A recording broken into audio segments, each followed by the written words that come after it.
마태복음 22장 34절에서 40절까지의 말씀입니다. 다 찾으셨으면 우리가 한 목소리로 같이 읽도록 하겠습니다. 같이 읽습니다.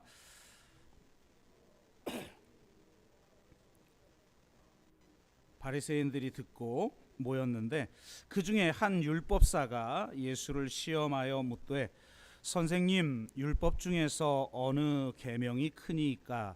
예수께서 이르시되 내 마음을 다하고 목숨을 다하고 뜻을 다하여 주 너의 하나님을 사랑하라 하셨으니 이것이 크고 첫째 되는 계명이요 둘째도 그와 같으니 내 이웃을 내 자신같이 사랑하라 하셨으니 이 두 계명이 온 율법과 선지자의 강령이니라. 아멘.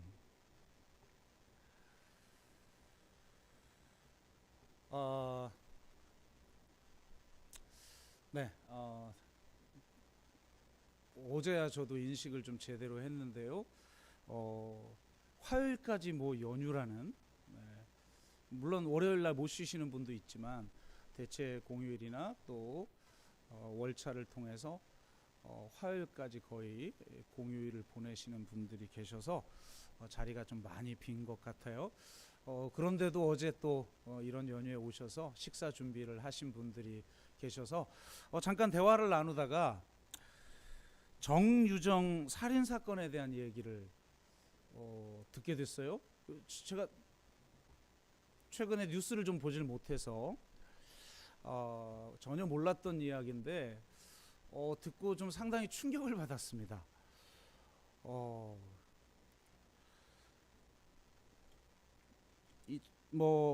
그리고 그걸 들으면서 좀 매우 상징적인 어떤 사건처럼 좀 여겨지기도 했고요.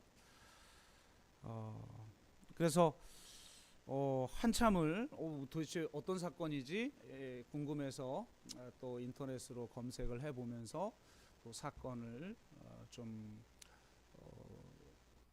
살펴보았고 오늘 이 본문을 이 사건과 또 연관해서 좀 풀어야겠구나 이런 생각을 하게 되었습니다.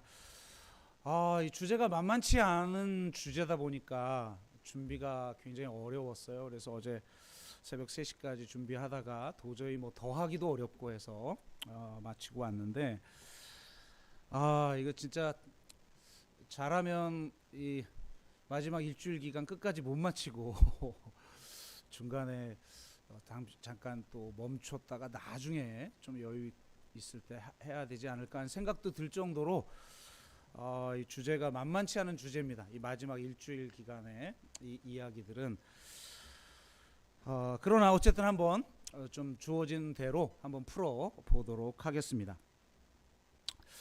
에밀 뒤리겜이 자살론이라는 책에서 밝힌 것처럼 자살이나 살인 같은 문제가 개인적인 문제이기도 하지만 실상은 사회적인 문제임을 알 수가 있어요. 사회적 차원에서 접근할 때 그 문제가 훨씬 분명하게 보이곤 합니다. 우리가 지난주 성경 본문에서 표면에 드러난 문제, 즉 세금 문제, 부활 후 결혼 문제 등을 그 자체로 다루기보다는 그런 문제가 나오게 된 맥락과 상황 속에서 살폈던 이유가 거기에 있는 거죠.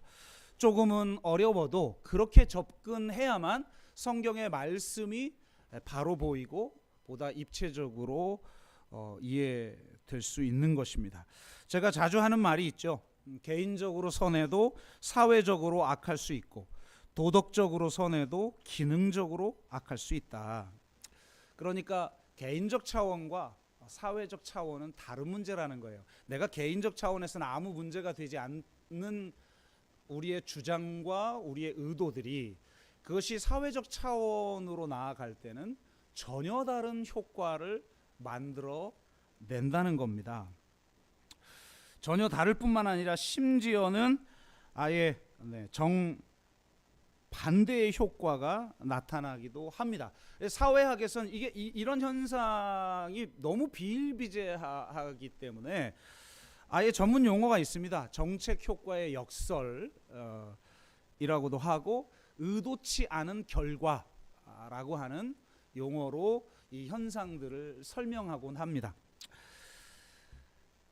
가장 대표적인 예가 금주법이죠. 여러분, 금주법을 처음 만들 때 얼마나 동기가 선하고 경건합니까?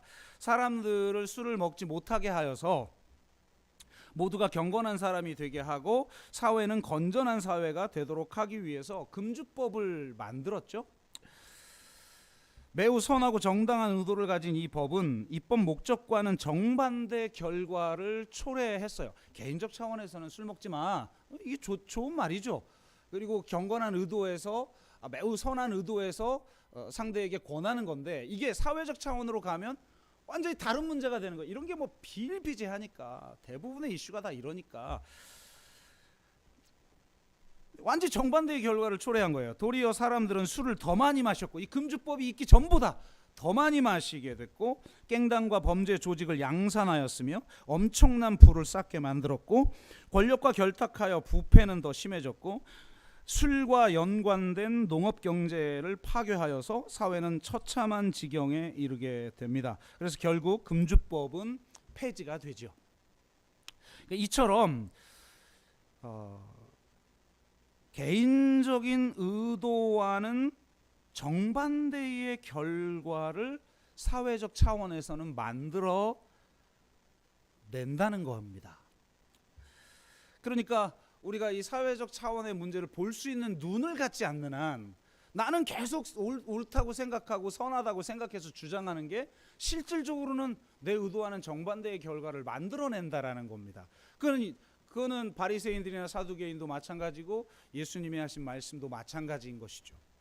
그래서 우리가 그런 차원에서 말씀을 볼 줄 알아야 되는 게 굉장히 중요한데, 오늘 본문은 제1계명이 무엇인가에 대한 율법학자와 예수님의 대답의 차이를 보여주고 있어요.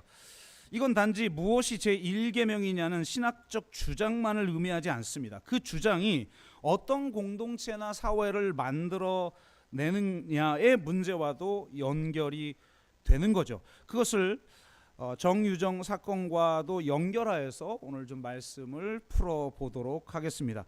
주님의 말씀을 통해 우리가 어떤 삶을 살아야 하고 또 어떤 공동체나 사회를 만들어가야 하는지에 대해서 고민해보는 시간이 되기를 바랍니다.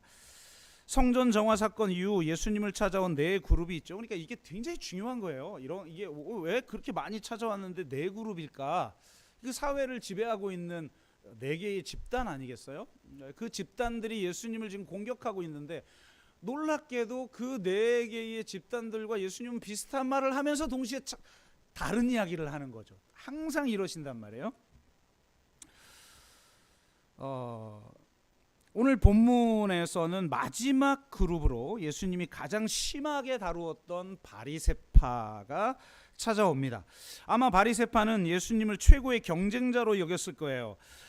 당시 문화를 아는 사람들은 이해할 수 있는데, 당시에 인기 있는 랍비가 그 마을에 나타나면 지금의 BTS가 나타난 것 같은 열광을 합니다. 근데 예수님이 당시 최고의 인기 있는 랍비였단 말이에요. 민중들이 추종하는 최고의 랍비였는데, 바리새파가 볼 때는 우리랑 비슷한 말을 하는 것 같은데 자신들의 주장을 근본적으로 뒤집는 언행을 또 한단 말이에요. 그러니까 이게 아주 그냥 미운 털인 거죠. 그래서 이 바리새파 중에 있던 율법학자가 예수님께 물어요. 그러니까 율법학자는 아주 그 타이트한 어떤 과정을 거쳐서 검증된 자격증을 가진 사람만 율법학자가 되거나, 아니면 모든 민중들이 저 사람은 배우지도 않았는데 배운 사람들보다 더 권위 있는 말씀풀이를 우리에게 한다, 이렇게 민중들이 인정하면 율법학자가 돼요. 이 두 부류의 율법학자가 있었어요, 이 시대에. 근데 그 중에 어쨌든 어떤 율법학자가 예수님께 물어요. 선생님, 율법 중에서 어느 계명이 크니까? 이게 굉장히 중요한 질문입니다. 이 질문은. 그러니까 유대 사회를 율법 체제 국가로 만들려고 했던 바리새인들에게 있어서 이건 매우 중요한 문제였어요. 구약에는 613개 계명이 기록되어 있다고 여겨졌습니다. 그중 금지 명령이 365개이고 하라는 명령이 248개인데 유대인들은 이 365개의 금지 명령이 1년 365일을 의미한다. 그러니까 하루에 하나씩 금지 명령을 기억해라 이런 거죠. 그리고 248개는 인간의 뼈의 개수, 그러니까 가장 핵심이 되는 뼈대와 같은 말씀들이다, 이런 뜻으로 유대인들은 해석을 했습니다. 그들은 613개의 율법을 철저히 지키려고 했는데요, 율법을 철저히 지키려고 할 때마다 딜레마에 빠지게 되는 거예요. 왜냐? 613개의 계명이 서로 충돌하는 사안들이 존재한단 말이에요. 비일비재하죠, 우리도. 그러면 이걸 어떻게 해결해야 될까? 이게 가장 중요한 문제죠. 가장 간단한 방법은 율법의 우선순위를 두어서 충돌할 때 보다 더 큰 계명, 그걸 우선 지키는 거예요. 그러니까 우선순위를 정해도 뭐 얼마나 편해요. A하고 B하고 부딪히는데 율법이 그러면 A가 더 큰 계명이다. 그럼 이걸 지키면 우선 지키면 될 거 아니에요. 혹은 어떤 계명과 다 통하는 최고의 계명, 그러면 막 율법들이 막 서로 충돌할 때 그 계명을 지키면 될 거 아닙니까? 그러니까 이게 어느 계명이 제일 큰 계명이냐, 이거는 이 바리새인들에게 유대 사회에서는 가장 중요한 질문 중에 하나였단 말이에요. 이슬람 종파에 시아파와 수니파 양대 계파가 있듯이 바리새파에는 힐렐파와 샴마이파라는 양대 계파가 있었어요. 이 바리새파가 왜 중요하냐면 성전이 무너지죠. 성전이 무너지고 나니까 성전을 중심으로 한 대제사장, 무슨 뭐 헤롯 당부터 시작해서 사두개파 뭐 전부 사라져 버렸잖아요. 성전이 무너졌는데 무슨 살아남을 수가 없죠. 그러니까 오직 살아남은 건 말씀 중심적인 바리새파만 살아남은 거예요. 그리고 전 세계에 흩어져서 회당을 짓고 거기서 말씀을 해석하는 랍비들이 그 사회의 지도자가 됐단 말이죠. 근데 그 파 중에 이 힐렐파와 샴마이파 양대 계파가 있었는데, 이들의 원조인 시조인 랍비 힐렐은 매우 진보적이고 유연했던 반면 샴마이는 매우 보수적이고 강경했어요. 이런 이야기가 있습니다. 하루는 누군가가 샴마이와 힐렐에게 그가 한 발로 서 있는 동안, 이렇게 서 있다가 뚝 떨어지는 요 짧은 기간에 토라 전체를 가르쳐 달라, 그러니까 토라 전체를 한마디로 요약해 봐라, 이런 질문인 거죠. 샴마이, 아주 완고하고 보수적인 샴마이는 지팡이로 내어 쫓아버렸습니다, 이 사람을. 야, 성경에 있는 모세오경과 이 토라와 하나님의 계명을 그렇게 간단하게 처리할 수 있는 게 아닌데 네가 감히 하나님의 말씀을 욕보이려고 그래? 내 쫓아버린 거죠. 그런데 힐렐은 이렇게 대답했다고 그래요. 네가 싫어하는 것을 너의 이웃에게 하지 마라. 이것이 온 율법의 강령이며 나머지는 그에 대한 추석일 뿐이다. 이 지혜로운 사람이에요. 굉장히 유연하고 진보적인 학파죠.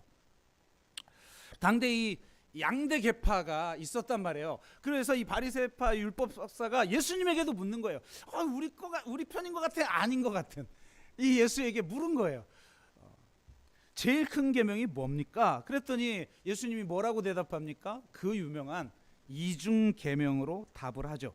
여러분, 우리는 이거 당연히 이런 말씀을 주님이 하셨구나 이렇게 생각하지만 당대에, 그러니까 항상 그 시대로 돌아가야 말씀이 제대로 읽히는 거예요. 당대의 이중 계명은 파격적인 말씀이에요. 자, 보세요. 첫째 계명은 신명기 6장 5절 말씀으로 쉐마의 말씀의 한 구절이죠. 내 마음을 다하고 목숨을 다하고 뜻을 다하여 주 너의 하나님을 사랑하라. 신실한 유대인들은 매일 아침에 일어날 때와 저녁 잠자리에 들 때마다 큰 소리로 쉐마를 외웠어요. 쉐마는 현대에도 유대인 어린이들이 가장 먼저 암송하는 기도문이며 유대교의 가장 기본이 되는 신앙과 헌신의 전형적인 표현이에요. 유대인들은 바로 이 쉐마의 말씀을 지키기 위해서 이 한 말씀, 쉐마의 말씀을 지키기 위해서 목숨을 건 사람들이에요.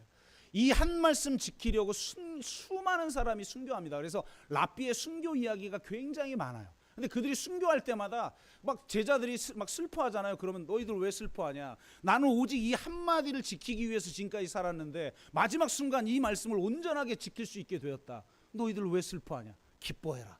이러면서 죽어요. 순교를 해요. 랍비들이. 그게 바로 신명기 6장 5절 말씀이에요.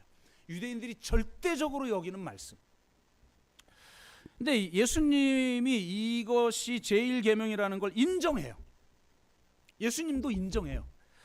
하지만 예수님은 파격적인 이야기를 하는데 제1계명, 예수님의 이 파격성은 제1계명에서 드러나지 않아요. 이건 바리새파도 다 이야기하고 유대인이 다 인정하는 거니까. 예수님의 파격성은 두 번째 계명에 있어요. 예수님은 쉐마에 한 가지를 덧붙이는데요. 바로 레위기 19장 18절 말씀이죠. 둘째도 그와 같으니 내 이웃을 내 자신과 같이 사랑하라. 내 이웃을 내 자신과 같이 사랑하라는 레위기 19장 18절 말씀은 613개의 계명 중에 243번째 계명이라는 거예요. 근데 이 243번째 계명을 예수님은 둘째 계명으로 격상시켜 버린 거예요. 엄청난 일이죠. 유대인들도 이 말씀을 중요하게 여겼지만 예수님은 아예 이 말씀을 제2계명으로 두 번째 계명으로 격상시켜요. 이것도 파격인데 더 큰 파격이 뭡니까? 둘째도 이와 같으니. 와, 엄청난 이야기를 하고 있어요. 첫째 계명과 둘째 계명이 있는데 이 둘째 계명은 첫째 계명과 똑같아. 첫째 계명, 둘째 계명이 하나야. 여러분 생각해 보세요. 여러분이 유대인이에요. 신명기 6장 5절 말씀 때문에 순교를 각오해요. 그 당시 예수님 살았을 당시에도 수많은 사람들이 이 말씀 때문에 죽거든요. 세롯이 막 몇천 명을 죽여버려요. 그냥 막 학살을 해버려요. 이 6장 5절 하나 지키려고. 그런 사람들에게 야, 첫째 계명 알아. 그거 맞아. 근데 둘째 계명이 이런 게 있는데 이게 첫째 계명하고 사실은 똑같아. 어떻게 하나님 사랑과 인간 사랑이 똑같습니까?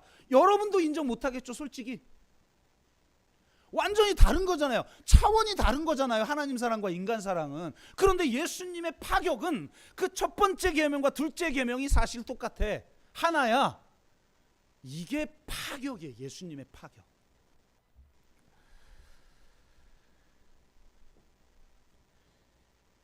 첫째와 둘째로 첫째 계명과 둘째 계명을 구분한다는 건 하나님 사랑 없이는 이웃 사랑을 할 수 없다는 걸 의미하죠. 그러나 첫째 계명과 둘째 계명이 똑같다는 건 이웃 사랑 없는 하나님의 사랑 또한 불가능하다는 것을 이야기하고 있다는 거예요. 이것이 바로 유대교와 다른 기독교만의 가장 독특한 계명이에요. 세상은 하나님 사랑 없는 이웃 사랑을 이야기하죠. 그럴 때마다 우리 기독교는 뭐라고 말합니까? 진정한 하나님의 사랑 없이는 이웃 사랑도 불가능하다. 우리는 이렇게 주장합니다. 반면 유일신 종교들은 이웃 사랑과 상관없는 하나님의 사랑을 주장하곤 하죠. 어떻게 감히 인간 사랑과 하나님 사랑을 비교를 할 수 있겠어요?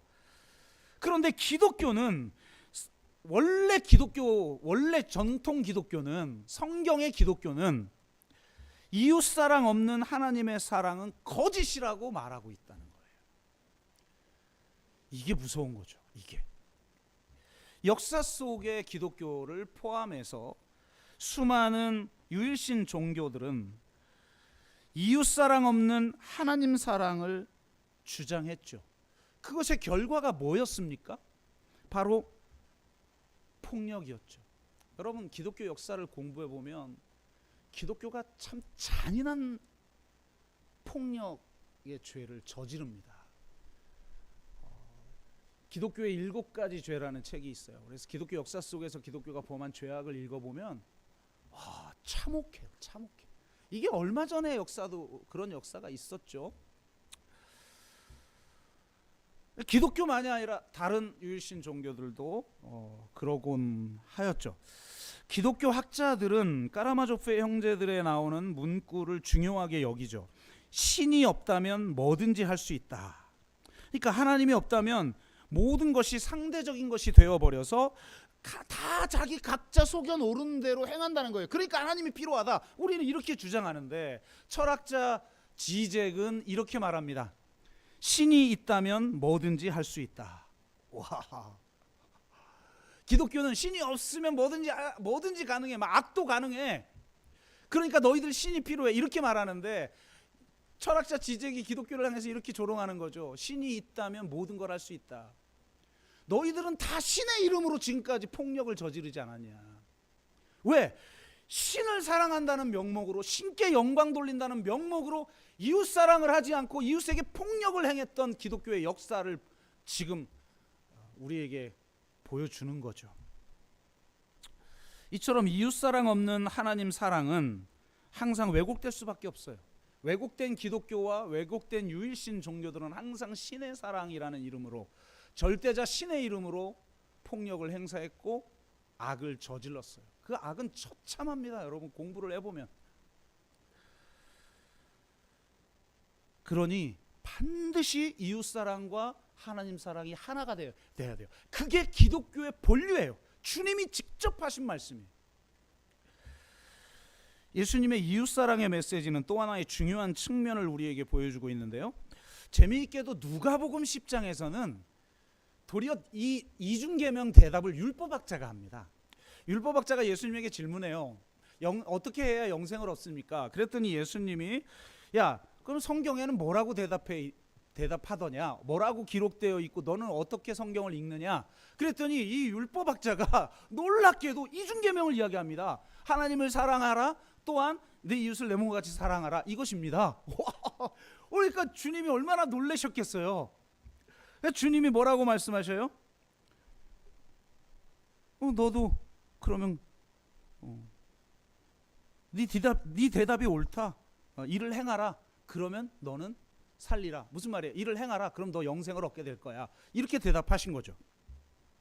그랬더니 이 율법사가 이제 들뜬 거예요. 예수가 나를 인정해? 그러니까 질문을 또 하는 거죠. 그런데 주님, 그러면 내 이웃이 누굽니까? 이거는 당대의 가장 중요한 질문 중에 하나예요. 최고의 계명이 뭡니까와 연관된 질문이에요. 최고의 계명, 지금 율법사가 뭐라고 그래요? 내 이웃을 내 몸과 같이 사랑하라. 이거 대단한 거죠. 율법사가 이 시대에 이렇게 대답 못하거든요. 그리고 다른 데선 다 예수님이 이렇게 대답하는데 누가복음은 이상하게 율법사가 대답을 한단 말이에요. 그런데 누가 내 이웃입니까? 그렇게 말을 해요. 이게 굉장히 중요하죠. 이들의 이웃은 율법 체제의 중심으로부터 주변부까지 등급이 매겨져 있어요. 제가 전에 말씀드렸잖아요. 공간도 등급이 매겨져 있고 거룩의 등급이 있어요. 그다음에 시간도 등급이 있고 무서운 건 사람에게도 등급이 있어요. 여러분 지금 세상도 우리한테 등급 매기잖아요. 여러분 어느 정도 등급을 가지고 있습니까? 좀 여러분이 나서면 알아줍니까, 여러분을?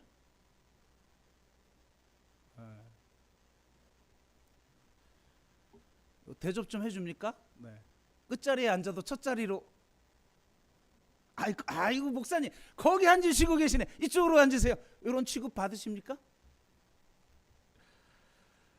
그런 하이어라키가 등급이 있어요. 이걸 자세히 제가 소개하지 못하지만 그 시대가 그랬단 말이에요.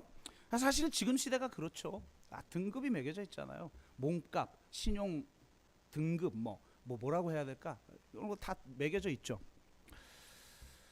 근데 그러니까 가까이 할 사람과 멀리 할 사람들이 다 정해져 있어요. 식탁에 함께 할 사람과 절대로 함께 할 수 없는 사람들로 다 이렇게 등급이 매겨져 있고 나뉘어져 있어요. 그 등급의 가장 아래에 있는 사람들이 바로 예수님이 먼저 하나님 나라에 들어간다고 말한 사람들이에요. 세리와 창기들이죠.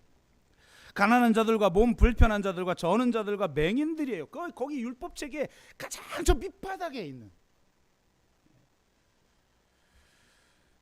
그런데 예수님은 그들이 하나님 나라에 먼저 들어간다. 와, 지금식으로 말하면 노숙자들이 혹은 소수자들이 하나님 나라 먼저 들어갈 거야, 이런 말인 거죠. 그러니까 이게 지금 이 바리새파들에게는 너무 충격적인 거예요. 자신들이 세우려고 하는 율법 체계를 근본적으로 뒤집고 전복하는 그런 시도들처럼 보였던 거죠. 그런데 누가복음은 더 파격적이에요. 그러면 내 이웃이 누구니까? 라는 질문에 예수님이 답했는데 그 답이 뭐죠? 네? 그 유명한 사마리아인의 비유죠. 사마리아인의 비유 잘 아시잖아요. 네. 강도 맞는 자가 있었는데 제사장도 지나치고 레위인도 지나쳤는데 사마리아인이 그를 치유하고 돌봐요. 여러분 이게 지금 그 시대에 이게 무슨 의미를 가지는지를 좀 아셔야 돼요. 이건 정말 엄청난 이야기를 하고 있는 거예요. 그러면서 주님이 이렇게 말하죠. 내 생각에는 이제 반격하는 거죠. 율법학자에게. 네 이 세 사람 중에 누가 강도 만난 자의 이웃이 되겠냐. 와, 하나는 제사장, 하나는 레위인, 막 이런 사람하고 비교를 하는데 율법사가 이거 대답하기 너무 곤란하죠. 아마 그냥 그런데 상식적이라면 이 질문에 대해서 어쩔 수 없이 똑같이 대답했겠죠. 자비를 베푼 자니이다. 마지못해. 예수님은 회피할 수 없는 질문을 하시는 분이시니까. 그랬더니 주님이 이렇게 말하죠. 가서 너도 이와 같이 하라. 절대로 율법학자는 이와 같이 할 수 없습니다. 그러니까 예수님은 누가 내 이웃인가 라는 질문을 누가 강도 만난 자의 이웃인가로 바꿔버린 거예요.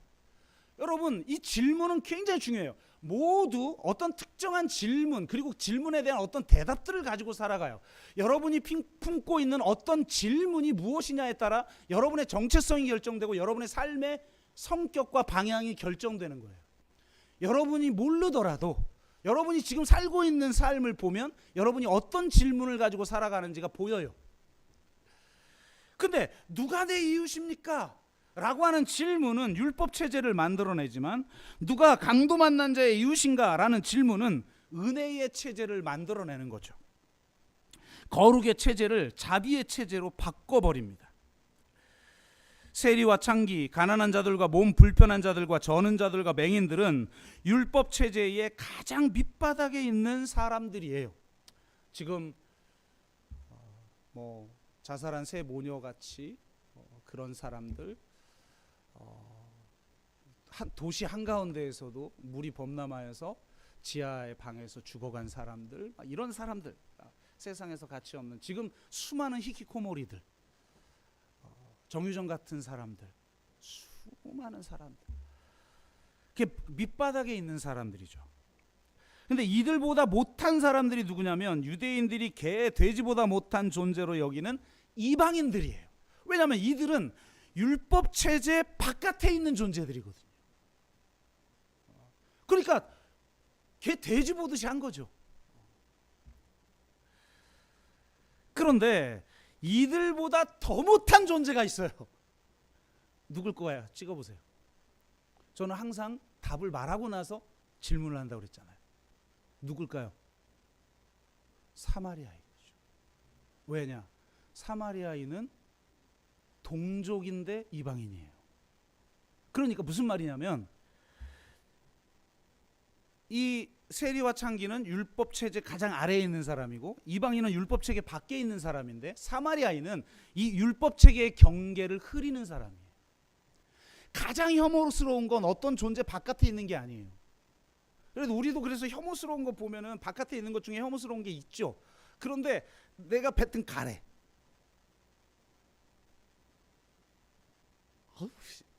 죄송합니다. 이 거룩한 설교 시간에 이게 왜 혐오스러운 줄 알아요? 이게 나예요, 너예요? 내가 뱉은 가래는 나의 것일까요, 너의 것일까요? 이전에 나였던 나. 그러니까 나와 외부의 경계선을 흐리는 어떤 존재들, 액체, 이런 거죠. 그게 혐오스러운 거잖아요. 그러니까 이 사마리아인들은 이방인들보다 못한 존재. 그래서 이 사마리아인들과 서로 죽고 죽이는 일이 예수님 당시 비일비재했었어요. 그런데 그런 자들을 강도 만난 자의 이웃이요 자비를 베푼 자라고 지켜 세우고 있으니 율법학자가 얼마나 지금 불편하겠어요.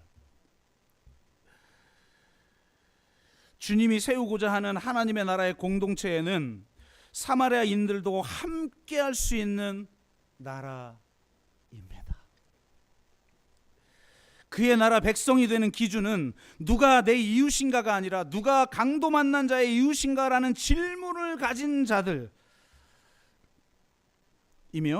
거룩의 위계의 상층부에 있는 자가 아니라 그 위계마저 무너뜨리는 자비를 베푸는 자, 절대로 함께 할 수 없는 사람인데 나에게 자비를 베풀어서 강도 만난 자에게 자비를 베풀어서 강도 만난 자의 이웃이다라고 인정할 수밖에 없도록 만드는 자, 그런 자들의 삶을 사는 자들이 하나님 나라의 백성인 거예요. 이것이 예수 그리스도가 십자가를 통해서 세우시려는 하나님의 나라인 것입니다. 참으로 하나님의 나라는 은혜의 나라인 것이죠. 자, 이제 정유정 이야기로 들어가 봅시다. 그녀는 고등학교 졸업 후 5년간 히키코모리로 살다가 누굴 죽였어요, 여러분? 잘 나가는 동갑내기 그 과외 앱, 세상 참 우리 너무 몰라. 과외 앱이 있더구만요. 거기에 인기 강사가 있어요. 그러니까 제가 좀 최근에 내가 교과서를 좀 쓰면서 교사들하고 교제를 하면서 대치동에 있는 교사 얘기를 들었는데, 대치동에는 좋은 학원에 들어가기 위한 학원이 있다면서요. 그러니까 그 학원에 들어가려면 이 학원에서 열심히 공부해서 그 학원을 가야 돼. 그리고 제가 이번 주에 뉴스를 보면서 한 기사를 봤는데 초등학생들에게 그 의대 입시반 학원이 있대요. 그러니까 초등학교 때 의대를 가기 위한 입시반에 들어가는 거예요. 그래서 초등학교 때 고등학교 걸 배워. 이게 도대체 어떤 사회인지 저는 모르겠어요. 이 진짜 무서운 사회 같아요, 제가 볼 때. 근데 어쨌든 그 동갑내기 가해를 죽이고 시체를 유기까지 했어요. 제가 어제 그 듣는데 막 소름이 돋더라고요. 젊은 여자가? 아니 뭐 사이코패스 남자도 아니고?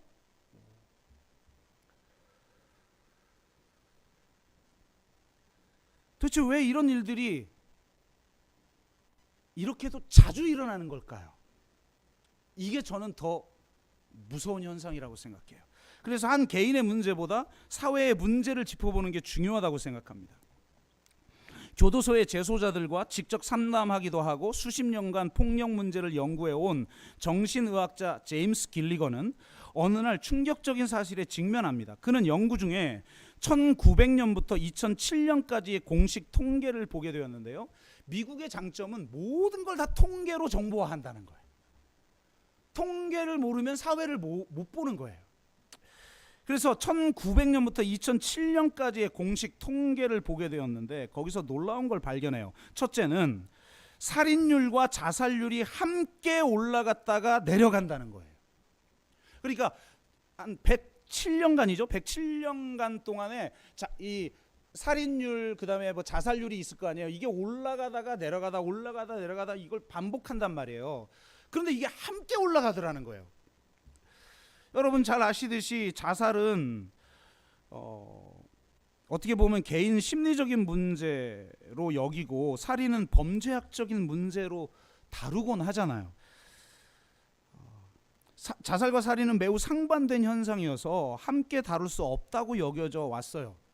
아니 극단적인 거잖아요. 남을 죽이는 것과 자기를 죽이는 거는. 그런데 이게 같이 올라갔다 같이 떨어져요. 하나가 올라가면 하나가 떨어져야죠. 근데 같이 올라갔다 같이 떨어진단 말이에요. 그래서 그는 살인율과 자살률을 함께 묶어서 폭력치사 발생률이라고 정의를 해요.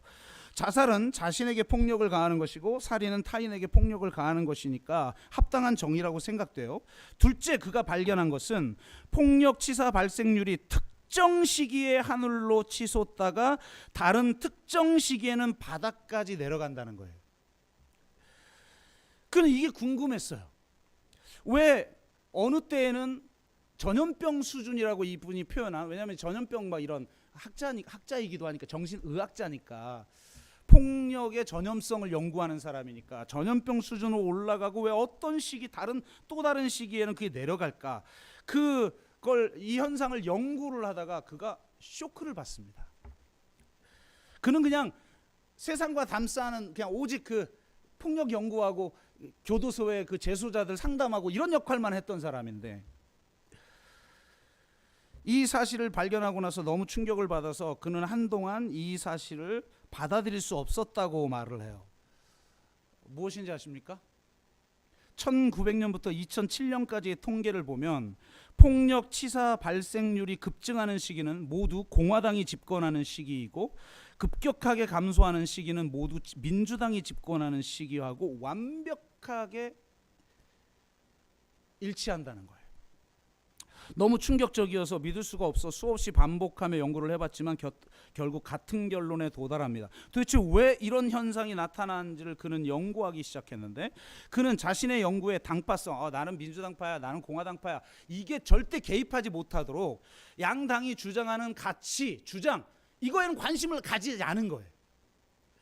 단 그들의 정책이 만들어낸 효과, 이것만 연구한 거예요.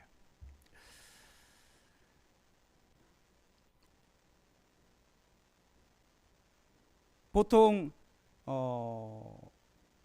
왜 도대체 공화당의 공화당의 정책들은 폭력 치사율을 높일까? 공화당은 민주당이 기업에 대한 법적 규제와 사회적 평등을 주장하는 사회주의자들이며 복지 여왕처럼 모두를 게으르게 만들어 경제를 파탄내고 있으니 시장의 자율화를 극대화해서 경제를 살리려는 자신을 지지해달라고 항상 호소를 하죠. 그런데 문제는 뭐냐?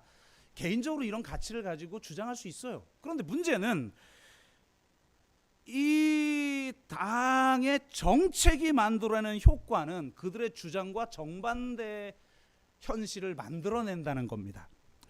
공화당 대통령의 경제 자문이었던, 그러니까 공화당 대통령이에요. 민주당이 아니고 공화당 대통령의 경제 자문이었던 마틴 펠드스타인이 소장으로 있는 전미경제연구소의 연구 결과를 한번 봅시다. 진보단체가 아니라 보수 성향의 전미경제연구소는 1900년부터 2100년까지의 경제 위축기와 팽창기의 각종 사항의 도표를 발표합니다. 그러니까 연구소니까 뭐 각 사안마다 쫙 그동안 통계들을 내가지고 도표들을 만들어낸 거죠. 그런데 여기서 그는 놀라운 걸 발견해요. 이 전미경제연구소의 통계에서 성장기와 위축기의 기간이 민주당과 공화당의 집권기와 정확하게 일치했다는 거예요. 110년 동안 공화당과 민주당이 번갈아 가면서 집권을 했는데, 정확하게 민주당이 집권할 때 경제가 성장했고 공화당이 집권할 때 경제가 위축됩니다. 공화당이 집권하면, 이건 제 말이 아니에요. 그냥 통계가 말하는 사실평가를 지금 이야기하는 거예요. 그것도 보수 성향의 전미경제연구소가 낸, 공화당이 집권하면 경제가 위축되어 실업률과 실업 지속 기간이 최고점을 찍었고 불황의 횟수와 불황의 기간이 각각 민주당의 3배였다는 거예요. 그러니까 자본주의 사회니까 불황이 없을 수가 없죠. 그건 뭐 주기적으로 있는 거니까. 근데 그 횟수와 기간이 3배였다는 거예요. 민주당이 집권하면 경제가 성장하여서 실업률과 실업 지속 기간이 최저점을 찍었고 불황의 횟수와 불황의 기간이 각각 공화당의 3분의 1 정도밖에 되지 않았다는 거예요. 1인당 실질 국민 총생산은 공화당이 집권했을 동안 평균, 그러니까 110년 동안의 통계예요. 평균 1.64% 늘어났어요. 그러니까 미국이라는 나라는 저력이 있으니까 그래도 성장은 하는 거죠. 그래서 이 실질 성장률이 1.64%라는 거예요. 그런데 민주당이 집권했을 동안에는 평균 2.78% 늘어났다는 겁니다. 즉 경제 성장률이 민주당이 공화당보다 무려 70%가 높았다는 거예요. 그러니까 금주법처럼 주장의 의도와 실제 정책의 효과는 정반대로 나타나고 있는 거죠. 그런데 아직도 이 공화당의 주장이 통하고 그걸 지지하는 사람들이 있으니 아주 웃기는 나라죠.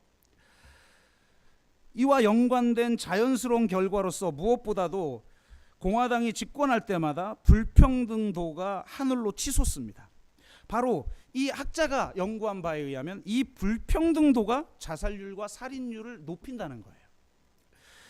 그는 더 깊은 연구를 하기 시작했는데 그의 연구에 의하면 공화당이 주장하는 것, 이걸 지금 말하는 게 아니에요. 공화당이 실행한 정책의 효과를 말하는 거예요. 공화당이 실행하는 정책은 미국 사회를 명예와 수치의 문화로 만드는 효과가 있다는 거예요. 그들의 정책은 사람들을 가혹한 인정투쟁으로 몰고 가기 때문에, 그렇죠. 초등학교 때 고등학교를 배우고 의대 입시반에 들어가니까, 그렇게 안 하면 살아남을 수 없다는 위기감을 가지고 있으니까. 남편이 넷플릭스를 보고 있으니까, 저도 건네 들은 이야기예요.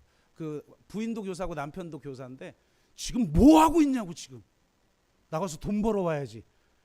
그래가지고 나와서 그 교과서 만드는 아르바이트를 한 거예요, 이 교사가. 야, 진짜 무서운 거죠. 무서운 거예요. 여러분, 세상이 어떻게 돌아가는지를 아셔야 돼요. 그러니까 이 가혹한 인정투쟁으로 몰고 가기 때문에 사람들로 하여금 수치심과 모욕감을 갖게 만드는 거죠. 왜냐하면 소수만 성공하니까. 명예와 수치의 문화는 사회를 오만과 모멸의 사회로 만듭니다. 가혹한 인정투쟁에 승리하면 오만에 빠지고 패배하면 모멸에 빠지게 되죠. 이것이 구조화되면 내가 경쟁 상태에 있든 없든 상관없이 이게 내면화되는데, 이것이 구조화되어 아래를 향하여서는 오만을, 그리고 위를 향하여서는 모멸을 느끼는 사회가 돼요. 여러분, 어딜 가든 항상 내 위가 있고 내 아래가 있잖아요. 그럼 위를 향해서는 모멸감을, 아래를 향해서는 오만함을 느끼는 사회가 되어버렸다는 거예요. 이 오만과 모멸의 구조화가 우리 사회를 증오와 폭력의 사회로 만들었다는 거예요.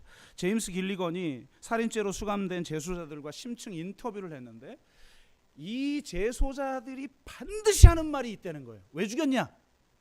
그놈이 날 깔봤어요. 깔봤다가 영어로 뭐냐면 disrespect. disrespected. 우리 디스펙트라고 그러잖아요. 나를 디스펙했어, 나를 무시했어, 나를 깔봤어, 이런 거죠. 그러니까 그게 하나의 문화가 되어버렸다는 거예요. 이게 바로 진짜 범죄의 원인이라는 겁니다. 그들이 살인을 통해서라도 얻고 싶은 것이 바로 자부심, 명예, 존엄, 자존감이었다는 거예요. 명예와 자부심, 존엄, 자존감을 느낄 수 있는 자원이 부족한 사람들은 수치심에 빠지게 되고 결국은 폭력으로 치닫게 된다는 거예요. 남을 죽이거나 자기를 죽이거나. 정유정 사건도 바로 이런 현상 가운데 하나였던 거죠. 히키코모리인 그녀가 잘 나가는 동급 과외 교사를 죽여버립니다.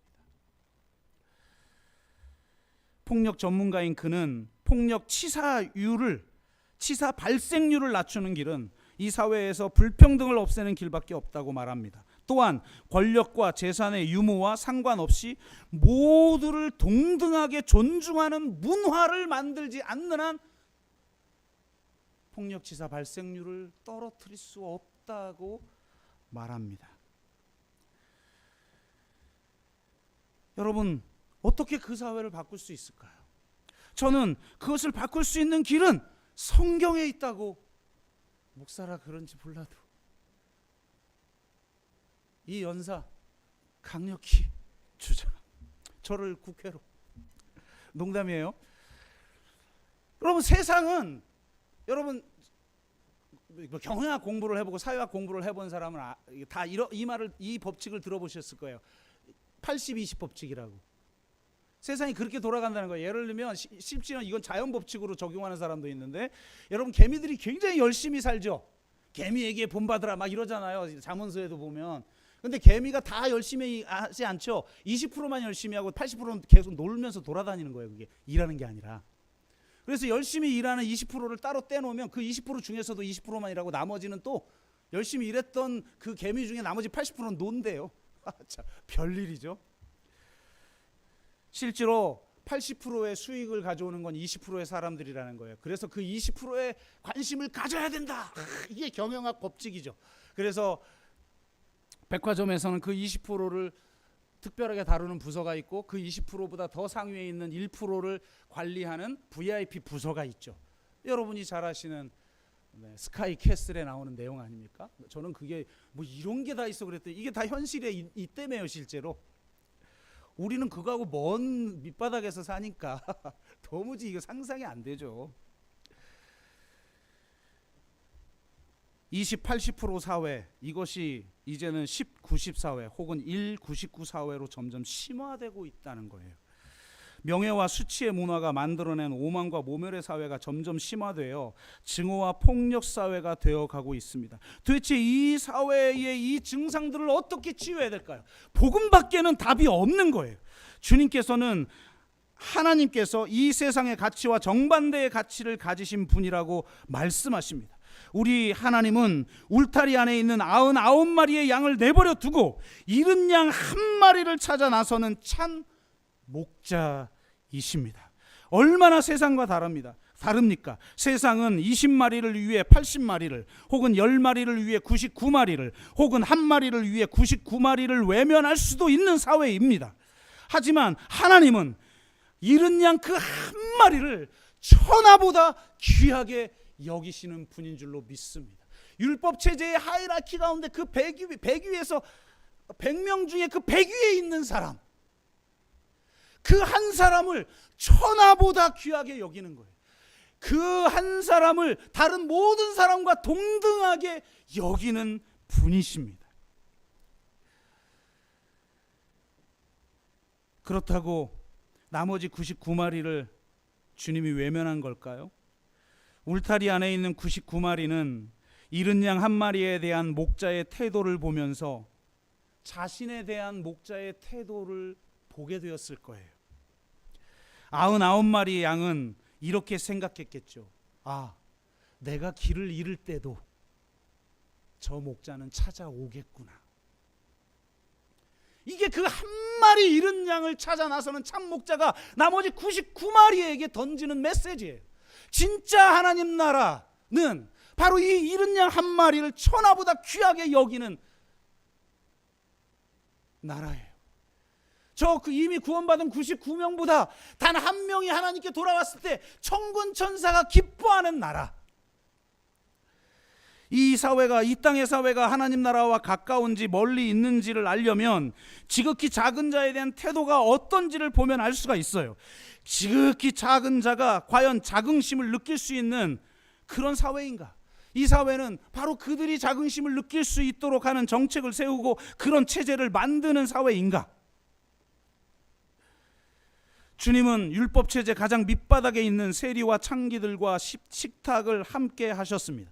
가난한 자들과 몸 불편한 자들과 저는 자들과 맹인들을 하나님 나라 잔치에 초대하십니다. 심지어 율법체제 밖에 있는 이방인들과 율법체제의 경계를 무너뜨린다고 해서 가장 혐오했던 사마리아인들도 그 나라의 백성이 될 수 있었습니다.